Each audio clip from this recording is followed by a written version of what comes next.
setiap hati kami untuk mendengarkan firman Tuhan. Biarlah hati kami boleh menjadi tanah yang subur, sehingga ketika firman Tuhan ditabur, kami pun menjadi pribadi yang bertumbuh dan berbuah untuk kemuliaan bagi nama Tuhan. Terima kasih Tuhan. Kami siap untuk menikmati firman Tuhan. Kiranya Roh Kudus mengurapi kami dengan hati yang mau mendengar. Dalam nama Yesus, kami siap menikmati firman Tuhan. Sama-sama kita katakan, amin. God bless you. Silakan duduk. Puji nama Tuhan. Shalom semuanya. Ya, perkenalkan, nama saya Erik Christian. Saya asli orang Medan. Dan ternyata saya tidak sendiri di sini. Di sini ada seorang hamba Tuhan juga. Dia sekolah teologi juga. Ada Joshua Tambubolon yang akan nanti menyaksikan ujian. Beliau juga sekolah kependetaan, sekolah teologi. Dia orang yang pintar. Minggu depan katanya dia akan main tempat ini. Saya encourage, saya ajak teman-teman untuk datang kembali. Karena saya percaya ada firman Tuhan yang pasti akan memberkati setiap kita. Amin. Puji nama Tuhan. Ya. Hari ini saya ingin berbicara tentang manusia menjadi orang yang rohani. Dan ini tidak luput terlepas dari iman, pengharapan, dan kasih. Boleh langsung di next kan slide-nya. Kita lihat ayatnya tanpa basa-basi. Kita baca 1 Korintus 13 ayat 13. Dikatakan seperti demikian. Demikianlah tinggal ketiga hal ini, yaitu iman, pengharapan, dan kasih. Dan yang paling besar diantaranya ialah kasih. Bahasa modernnya boleh kita baca sama-sama. Jadi untuk saat ini ada 3 hal yang kita harus tetap lakukan: percaya, berharap, dan saling mengasihi. Yang paling penting dari ketiganya itu ialah mengasihi orang-orang lain. Saudara, menjadi orang-orang yang rohani, apakah cukup dengan kita sudah ada di dalam di depan mimbar ini dan melayani saudara? Apakah cukup? Orang yang rohani adalah orang yang seperti yang saudara lihat di depan, orang-orang yang melayani di depan ini. Penilaian Tuhan tidak demikian. Mari kita lihat next.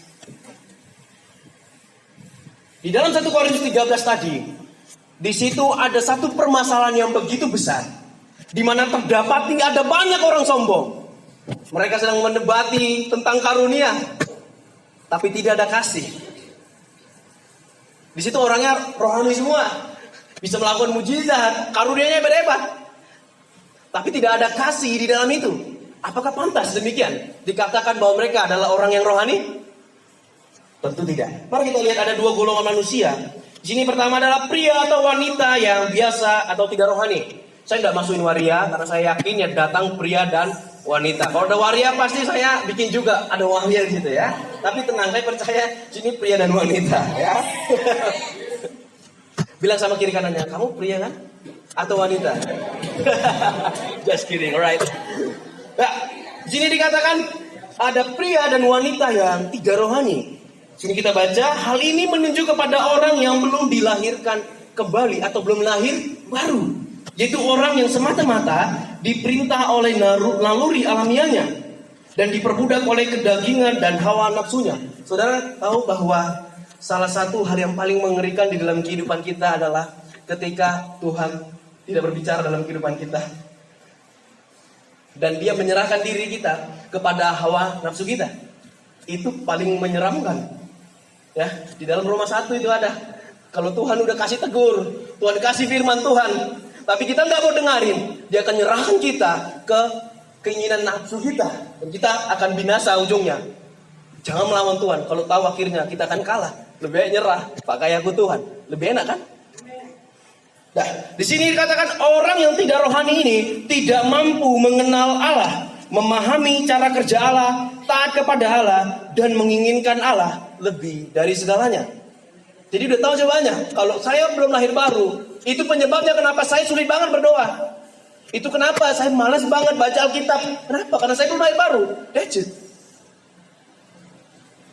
Kita lihat yang kedua, pria wanita yang rohani. Hal ini menunjuk kepada orang yang sudah dilahirkan kembali, yaitu orang-orang yang memiliki dan dimiliki oleh Roh Kudus. Orang seperti ini berpikiran rohani, memikirkan pikiran Allah, dan hidup oleh Roh Allah. Dengan kata lain, orang seperti ini berupaya keras untuk mengikuti pimpinan roh yang mendiami dia dan melawan keinginan hawa nafsu dan kuasa dosa. Atau kata lain gini, punya kuasa untuk berkata tidak kepada dosa. Kita punya kuasa untuk tidak kepada dosa. Waktu ada godaan, aduh kak, pengen banget nih nonton video porno, pengen banget nih pacaran gelap-gelapan. Tapi waktu lo udah lahir baru, kita udah lahir baru, kita punya kuasa berkata tidak pada dosa. Kita punya kuasa itu, kita punya kekuatan itu.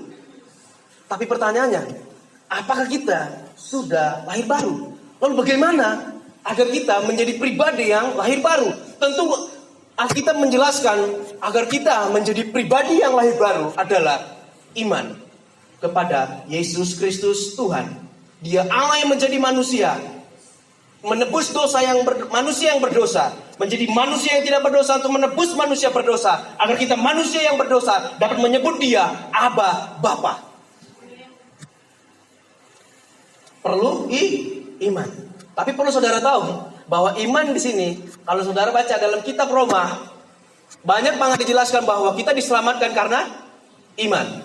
Tapi iman seperti apa ya? Apakah cukup dengan saya percaya Yesus itu Tuhan? Ternyata di dalam kitab Roma tidak demikian, saudara. Mereka untuk beriman kepada Tuhan tidak semudah seperti kita. Kondisinya berbeda. Beriman itu mereka taruhannya nyawa mereka mati. Waktu mereka berkata bahwa Yesus adalah Tuhan, mereka jadi buronan, mereka jadi serangan. Hidup mereka diserang. Bahkan anak mereka bahkan sulit untuk sekolah. Berarti waktu orang tua berkata Yesus adalah Tuhan saya, artinya dia siap untuk mati. Sehingga pada akhirnya orang Kristen ketemu sama orang Kristen pada zaman itu tidak mudah. Mereka memakai satu simbol gambar ikan seperti ada topi saya. Gambar ikan setengah, ya, nanti ikannya setengah gini. Kalau ada orang Kristen jumpa, dia pasti tahu, dia pasti akan sambung itu. Gak mudah. Next. Yesus menjawab katanya, aku berkata kepadamu sesungguhnya jika seorang tidak dilahirkan kembali, ia tidak dapat melihat kerajaan Allah. Yesus berkata kepada Nikodemus, orang yang pintar Alkitab, pemuka agama pada waktu itu. Dan saya bertanya pada hari ini, apakah ada yang lebih pintar daripada Nikodemus tempat ini? Ada yang lebih rohani? Tapi Tuhan berkata dia belum lahir baru. Come on. Jadi pengetahuan rohani kita tidak menentukan bahwa kita adalah orang yang lahir baru atau kita orang beriman. Pada satu ketika, kisah nyata saudara, ada satu gereja sedang melakukan ibadah, tiba-tiba gerejanya diserang dengan satu komplotan bersenjata, atau kita sebutlah dengan istilah teroris. Mereka datang menggempur satu gereja dan jemaat koncang-kancing berlompat-lompat, ada yang dari jendela keluar, ada yang keluar ke kemana. Tinggal sisa pendeta, penatua, dan satu anak kecil. Ini kisah nyata di Indonesia. Waktu itu kita terus tanya, pendeta, ini, itu patung siapa? Patung Yesus, kasih turun, taruh sini. Oke. Pendeta kasih turun patung. Terus dibilangnya, pendeta, kalau lu mau tetap hidup, kasih kencing nih patung Yesus. Kalau tidak, saya kasih tembak kok. Ya, pendeta takut. Pendeta apa yang dilakukannya? Pendeta mengencingi patung itu. Digilir. Pendeta ya, ini pendeta. Oke, lanjutnya. Penatua, kencingi patung Yesus. Penatua takut. Penatua juga pun mengencingi patung Yesus. Tiba saatnya satu anak kecil, dia datang. Dia beda dari pendeta dan penatua. Dia datang sampai nangis. Dia sampai nangis, dia elap. Kencing, ya patung ini dikencing oleh pendeta. Dia elap pakai baju, dia nangis. Dia ngekencingi patung itu dan dia nangis di situ. Apakah anak kecil ini lebih rohani daripada pendeta? Tidak. Dia cuma tahu Yesus itu Tuhan mati untuk dia.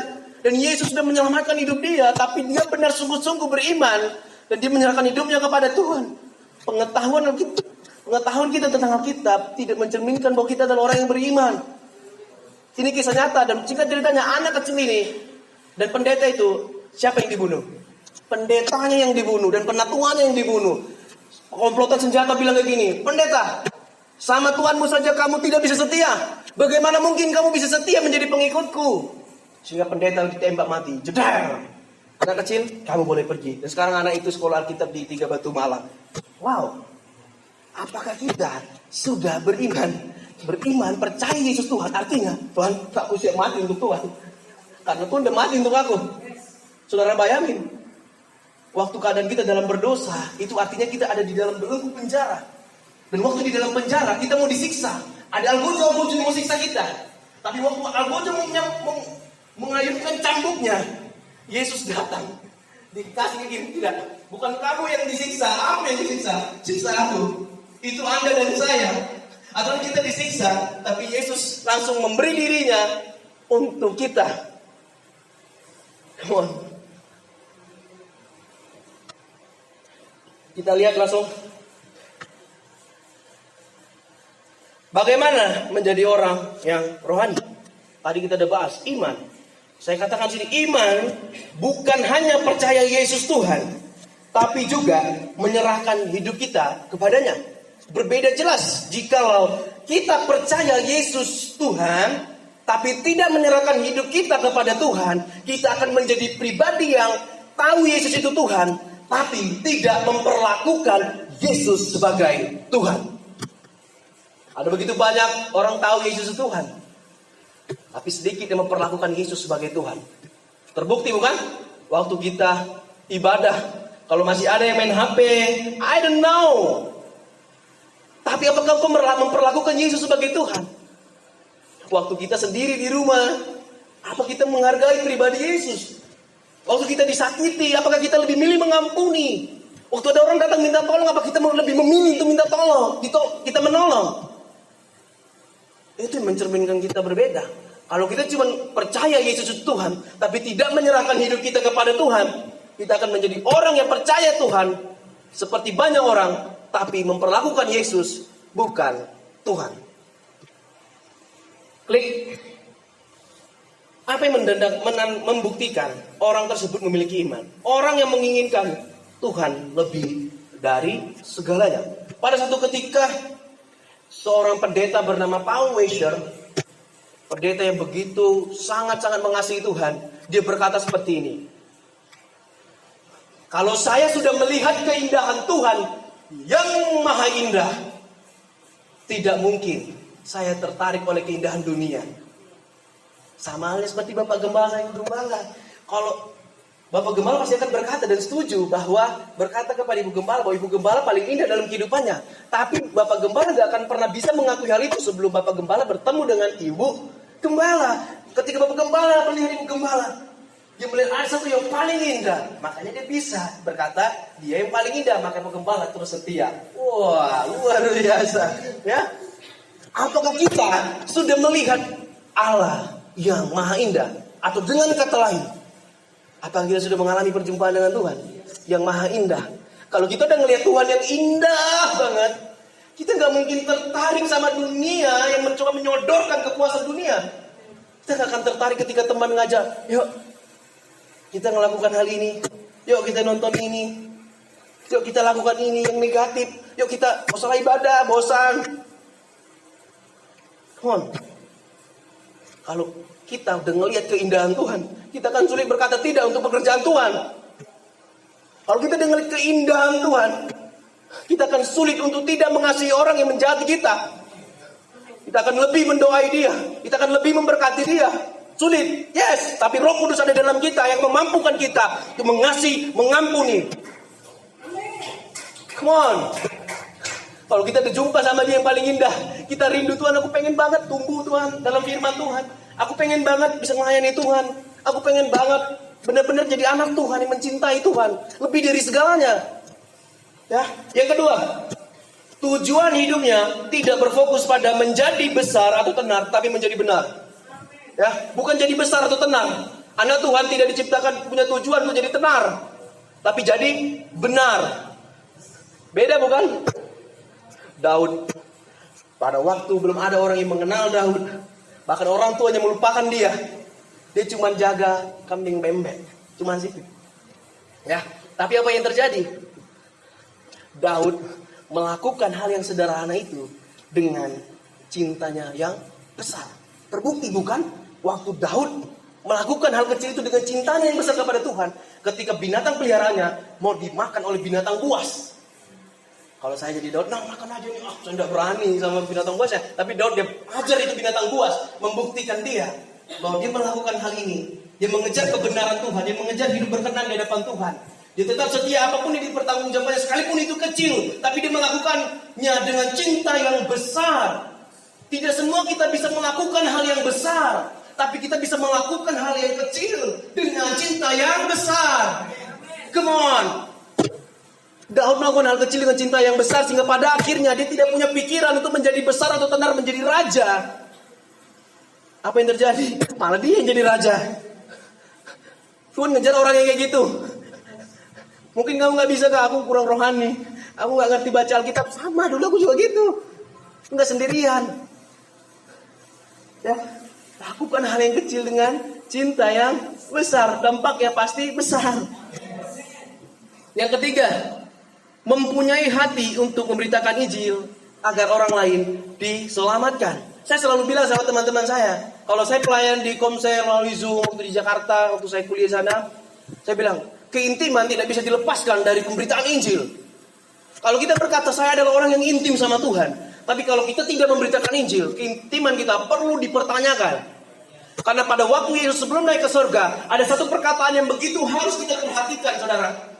Saudara bayangin, waktu ada orang meninggal, terus dia kasih pesan-pesan terakhir. Penting bukan untuk kita dengar? Kita pasti akan menjaga pesan itu. Maka Yesus waktu sebelum dia naik ke surga, dia memberikan satu pesan, beritakanlah Injil. Saudara tidak diciptakan hanya untuk sekedar jadi orang kaya atau apapun, tapi satu tugas mulia yang Tuhan berikan yang sudah mutlak. Bukan hanya tugas pendeta, tapi hamba Tuhan juga. Semua kita yang adalah hamba Tuhan, yang ngakunya hamba Tuhan, kita punya tugas kepercayaan daripada Tuhan itu, memberitakan Injil. Gak akan mungkin kita bisa ngelihat ada keluarga kita yang udah mau masuk ke neraka, kita enak-enakan nonton TV. Waktu kita udah diselamatkan, kita punya beban, kita punya hati untuk mereka juga diselamatkan. Gak mungkin, saudara, kita cuma enak di rumah nonton SpongeBob, nonton Dora, I don't know you nonton apa. Saat keluarga lu sedang jalan ke neraka, apakah kita bisa melihat dan tertawa-tawa di depan TV kita, di depan HP kita, sementara keluarga kita sedang berjalan menuju neraka? Punyalah hati kerinduan untuk memberitakan Injil. Dan ini selalu dampaknya kalau kita benar-benar memiliki iman sungguh-sungguh kepada Tuhan dan keintiman kepada Tuhan, kita punya hati untuk memberitakan Injil. Yang kedua, pengharapan. Singkat saja, orang yang memiliki pengharapan adalah mereka yang senantiasa taat kepada perintah Tuhan. Dengan kata lain, waktu kita nggak taat, kita lagi nggak berharap sama Tuhan. Mohon patukannya, ingat.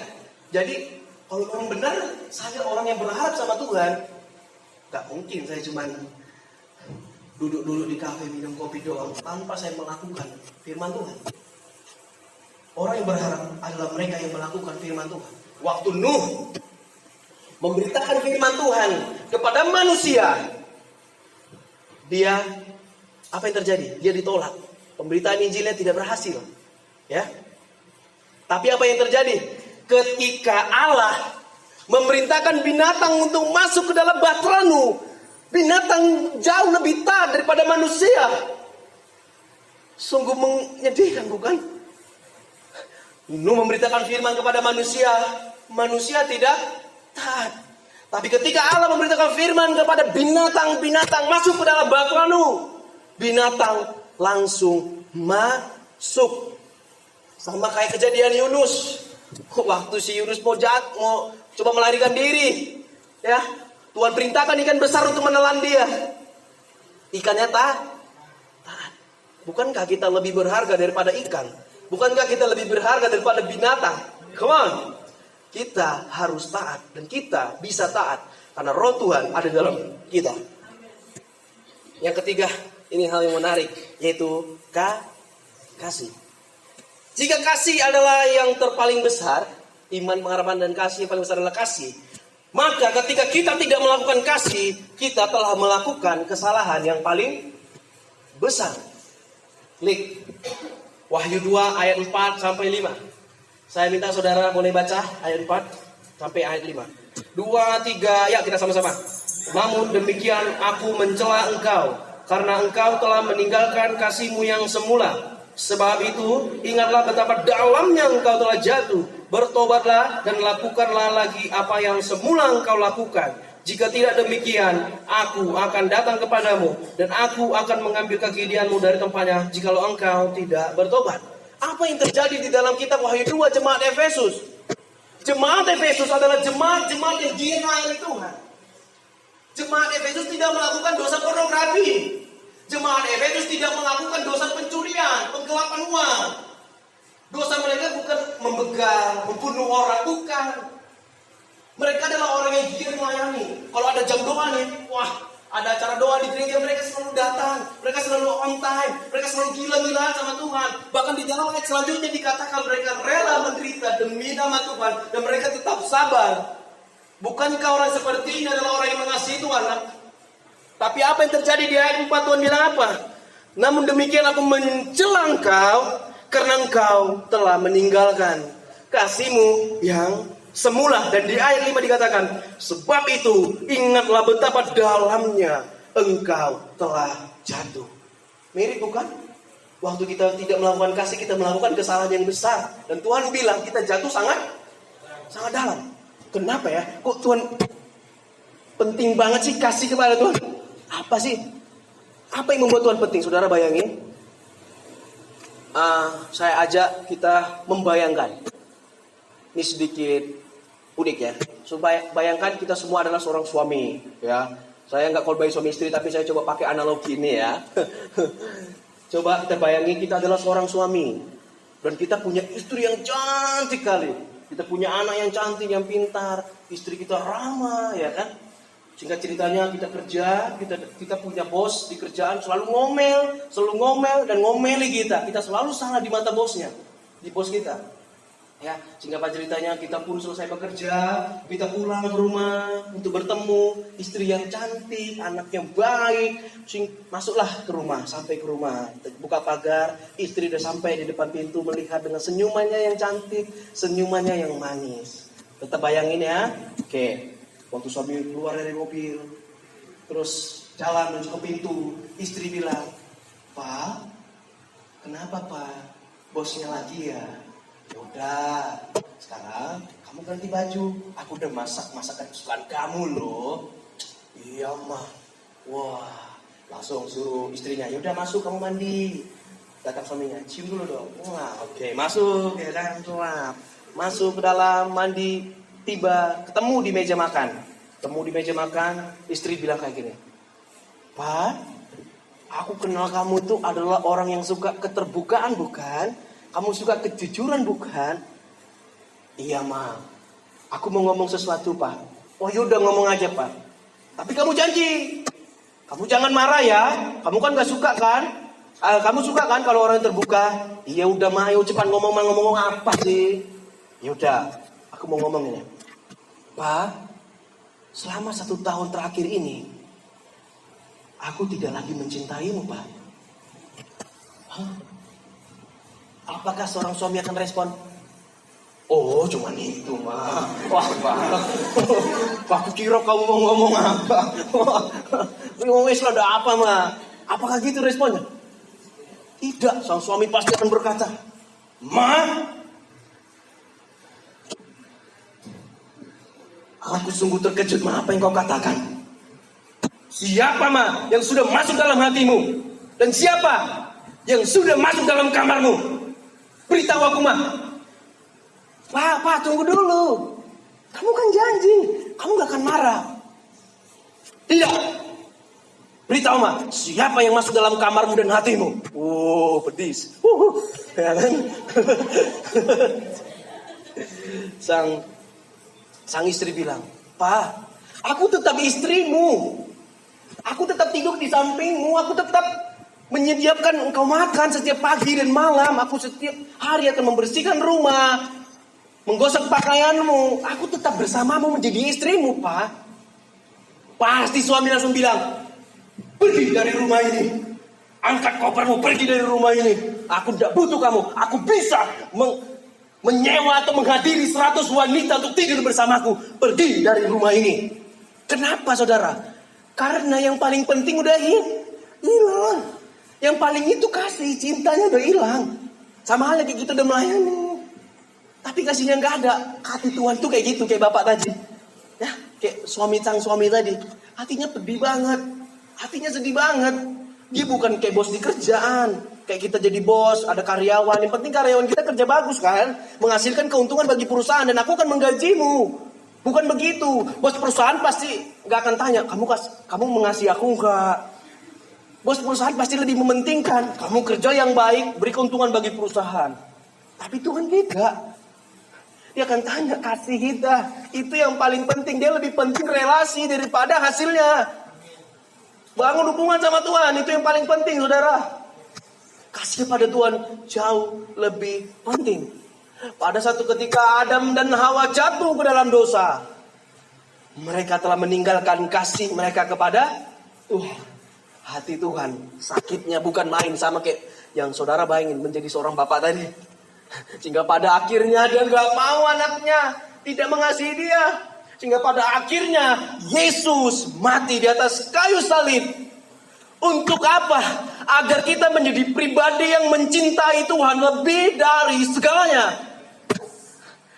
Sampai dia harus mati supaya kita bisa jadi orang yang mencintai Tuhan. Kalau dia gak mati, kita gak bisa mencintai Tuhan. Dia udah mati untuk kita. Dan dia mau menagih kasih kita kepada dia. Tidak layakkah dia mendapatkan cinta kita? Tidak layakkah dia mendapatkan pujian dan penyembahan kita? Apakah saat ini kita mengasihi Tuhan? Apakah, oh ya kak, dulu aku sering baca Alkitab, tapi sekarang udah enggak. Dulu aku semangat banget doanya, tapi sekarang enggak. Apakah kita mengasihi Tuhan? Masih adakah kasih di dalam hatimu? Itu yang Tuhan cari. Dia nggak cari kehebatanmu, dia nggak cari orang yang hebat. Dia cari hati yang mengasihi Tuhan dan mau menyerahkan hidup kepada Tuhan. Apakah kita orang yang sudah menyerahkan hidup kita kepada Tuhan? Anda sendiri yang bisa menjawabnya. Saya undang semuanya untuk bangkit berdiri.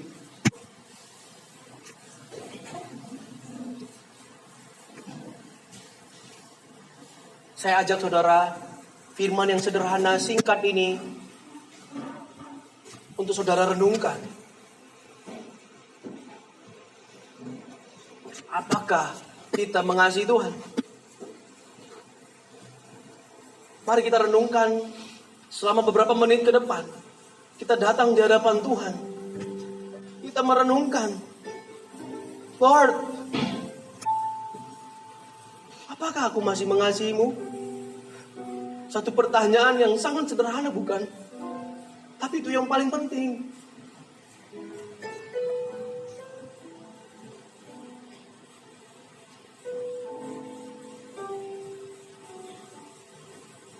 Mari kita selidiki hati kita.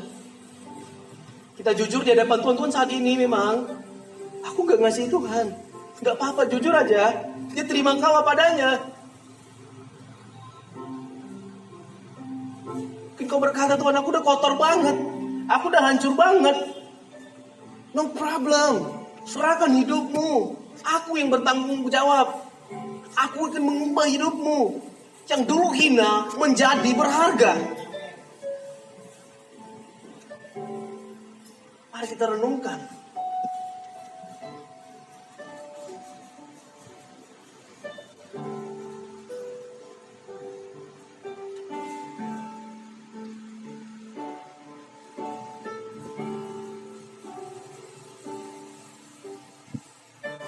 Boleh nyanyi satu lagu, boleh pimpin. Terserah mau lagu apa.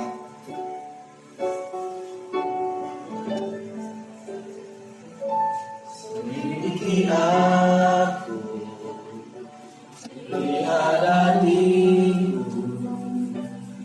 Apakah kamu sungguh mengasihimu, Yesus?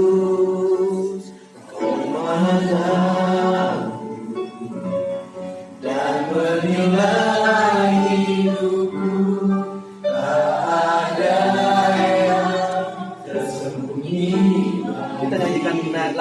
awal selidiki.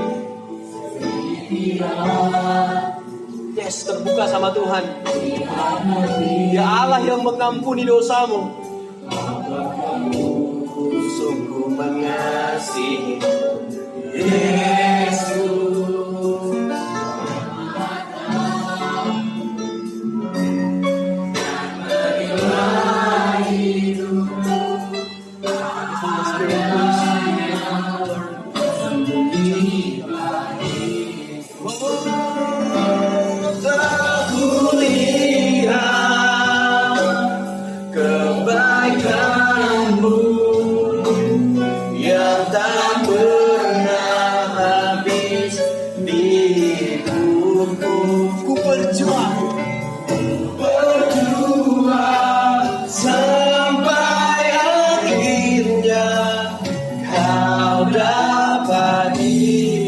Mari datang di hadapan Tuhan dengan hati yang hancur. Akui dosamu dan terimalah pengampunan daripada Tuhan. Ya Allah yang setia, yang tak pernah habis hidup, berjuang sampai akhirnya kau dapat lihat tetap setia. Katakan dengan lembut, terima kasih Tuhan. Hati yang baru kami terima malam hari ini. Semangat yang baru, hati yang lebih lagi mengasihi Tuhan. Ku berjuang sampai akhirnya kau dapat di aku tetap. Musik bermain dengan lembut, tetap dalam hadirat Tuhan. Saudara bayangin waktu saudara hidup tidak di dalam Tuhan, itu kita sama seperti sampah yang tidak berharga. Saudara bayangin sampah plastik dipajak atau di pasar, dan plastik itu dipijak-pijak, di tengah becekan lumpur yang ada. Itu saudara dan Anda dan saya.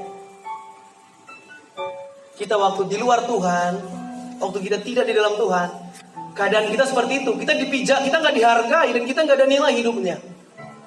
Tapi kabar baiknya, Allah menjadi manusia. Bayangin dia datang ke pasar itu, dia cari sampah yang paling kotor itu. Dia cari kita semua. Dia ambil sampah yang paling kotor itu, tujuannya cuma satu. Dia cari sampah itu, dia ambil, dia bersihkan, dan dia miliki. Dia miliki sampah itu nggak cuma free. Dia beli sampah itu dengan apa? Dengan harga yang paling mahal, itu darahnya. Sehingga kita yang murah dibeli Tuhan dengan harga yang paling mahal. Darahnya di atas kayu salib. Boleh tepuk tangan buat Tuhan kita. Terima kasih Tuhan buat firman Tuhan. Dan terima kasih juga buat hati-hati yang baru yang sudah mereka terima. Aku percaya orang-orang yang di tempat ini, mereka akan menjadi pahlawan-pahlawan iman, penjala manusia, menjadi mata bagi orang buta, menjadi kaki bagi orang lumpuh, untuk hormat kemuliaan bagi nama Tuhan. Dalam nama Yesus, terima kasih Tuhan. Berkati gereja ini, berkati ibu waktu beserta suami dalam mengembalakan tempat ini Tuhan. Biarlah Kau bekerja melalui hamba-Mu ini Tuhan. Kau membuat berhasil apapun yang mereka kerjakan. Biarlah hikmat, marifat, kebijaksanaan menyertai hamba-Mu dalam menyikapi segala sesuatu, sehingga waktu ketika Tuhan berkata kepada hamba-Mu, inilah hamba-Ku yang kasih, dan kepadanya lah yang berkenan. Terima kasih Tuhan. Terpujilah dan dimuliakan nama-Mu dari sekarang sampai selama-lamanya. Biarlah kami hidup senantiasa mengasihi Tuhan lebih dari segalanya. Dikuduskan nama-Mu, dan dikuduskanlah juga bagi banyak orang. Di dalam nama Yesus kami berdoa, dan kami percaya kami sudah diberkati Tuhan. Yang percaya sama-sama kita katakan amin. God bless you. Berikan tepuk tangan buat Tuhan kita. Silakan duduk. Puji nama Tuhan.